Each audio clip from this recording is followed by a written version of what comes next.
شنت صحيفة سعودية هجوما ضد الأثرياء ورجال الأعمال في المملكة، متهمة إياهم بعدم دعم الفقراء والمحتاجين في الداخل وتبذير الأموال في الخارج، في وقت تجاهلت فيه الصحيفة إرسال الحكومة السعودية مليارات الدولارات للخارج أيضا. يساعدون مزارعي بريطانيا بالملايين ويبنون في إفريقيا وآسيا ويدعمون جامعات أمريكا ويتناسون فقراء الداخل.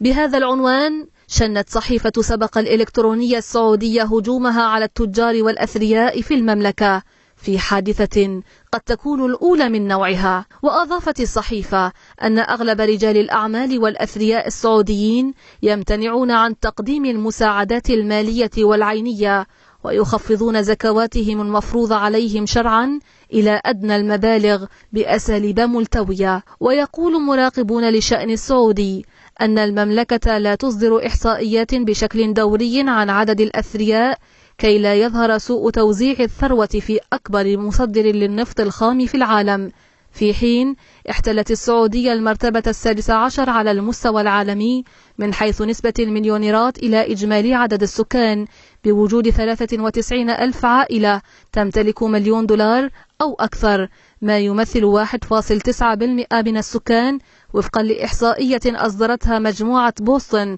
للاستشارات الأمريكية العام الماضي. واعترفت صحيفة سبق بتفشي ظاهرة الفقر في السعودية، حيث قالت إن مشكلة الفقر لدينا كما تؤكد الدراسات أكبر من أن تنفرد بها جهة واحدة لحلها، بل لا بد من إشراك رجال الأعمال والأثرياء لتنفيذ البرامج. وبتهكم قالت الصحيفة إن ما يستفز فعلا أن بعض هؤلاء الأغنياء السعوديين لا يمل من دفع ملايين الجنيهات كتعويضات لمزارعي بريطانيا المتضررين من الظروف الطبيعية ومن الأوبئة التي تصيب قطعان ماشيتهم، رغم أنهم يبعدون عنا آلاف الكيلومترات. ولا يعجبه إلا دعم جامعات أمريكية بملايين الدولارات لتوسيع مبانيها أو تعزيز دراساتها المتخصصة، ويتناسى جامعاتنا وطلابنا، أو أن يخطط ويبني ملاعب رياضية في إفريقيا وآسيا ويقيم المشاريع التنموية في مختلف بقاع العالم، متناسيا حق المجتمع وفقرائه.